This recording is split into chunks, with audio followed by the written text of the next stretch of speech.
Tobacco use is the world's leading cause of preventable death. And when so many lives are at stake, there's no excuse for inaction. Over the past dozen years, our work has helped save 35 million lives, but there's still much more to do. Tobacco companies seem to find new ways to push their products every day. So I want to thank the WHO for leading the fight against tobacco worldwide. I'm optimistic that we can make even more dramatic progress in the years ahead and help save tens of millions more lives.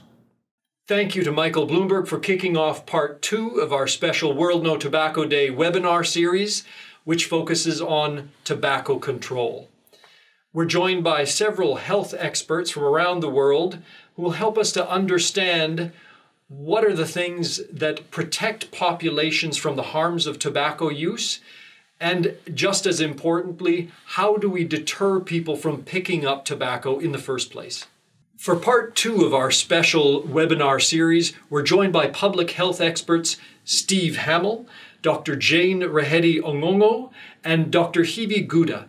And they're going to help us understand what role policy and advocacy play in reducing the global burden of disease caused by tobacco.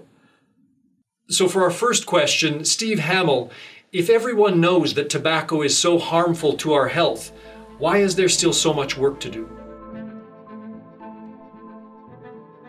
Well, it's incredible. More than 50 years after the U.S. Surgeon General's report in 1964 first linked tobacco use to cancer, 20% of smokers still don't recognize that risk.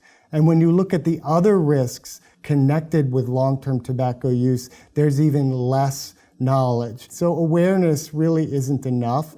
We think governments need to take action now, using mass media campaigns, using graphic health warnings to ensure that smokers and non-smokers know about the harms, not just the lung health harms, but the long-term other harms of smoking and of tobacco use, and that they put quitting and policy action on today's agenda. Really good point. Thank you for that. Dr. Hebe Gouda, can you tell us what is the World Health Organization doing to push countries to take more action? WHO has been working to curb tobacco use since the 1970s. And a real game changer came in 2003 when the WHO member states negotiated a treaty known as the Framework Convention on Tobacco Control. Since 2008, we've been monitoring demand reduction policies in countries to see how countries are doing in implementing these policies. So all of these measures are highly effective and cost-effective, especially taxation. Not only does it help to reduce tobacco use in populations, but it also provides a revenue for governments, which can then be reinvested into national health services. Thank you. This is really interesting. Dr. Hebe Gouda, if we know that raising taxes is the most effective way, can you tell us how many countries currently have taxes at the recommended level? Unfortunately, only 10%. And if it's such a win-win, why aren't we seeing more progress?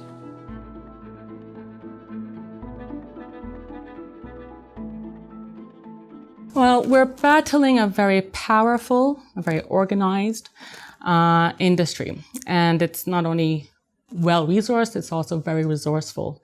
They apply a number of strategies to block public health measures. They intimidate through litigation.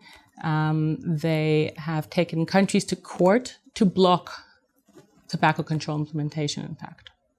Okay.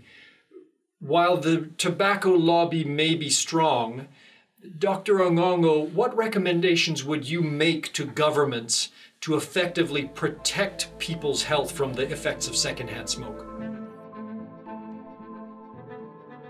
The only way we could also make sure that this is avoided, secondhand smoke, is countries to enforce the law of smoke-free in public places, to enforce it in the sense that it's implemented. As much as these laws are there, enforcement is the main issue. So we've seen that enforcement is a key issue, particularly for vulnerable populations like women and children when it comes to secondhand smoke.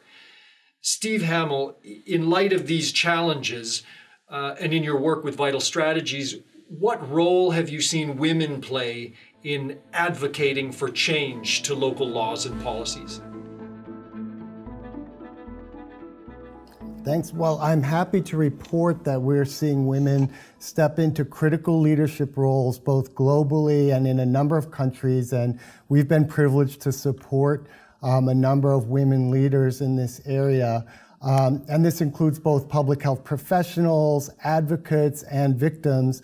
India is a great example. We saw a victim of tobacco use named Sunita, a young woman who was tragically diagnosed with mouth and neck cancer from chewing tobacco, use her voice to create a clarion call for change. And she became the focus of a national marketing campaign warning tobacco users to quit this product and others not to start, that eventually ended up in hundreds of thousands of people, if not million of people quitting smoking and quitting tobacco use. And this is important not just because of the burden, but because women are the next big target market for the tobacco industry. We need women in leadership roles. We need to support women stepping into leadership roles if we're to win the battle against big tobacco. Well, we can see that it's going to take an impressive effort to meet these challenges, but we feel that it's an achievable goal. I'd like to thank you for watching today and thank our panelists for the benefit of their perspectives and experience. Please go to our website where you can download World No Tobacco Day materials. Follow us on Facebook, Twitter, Instagram, and don't forget to use the hashtag #NoTobacco. Thanks. We'll see you soon.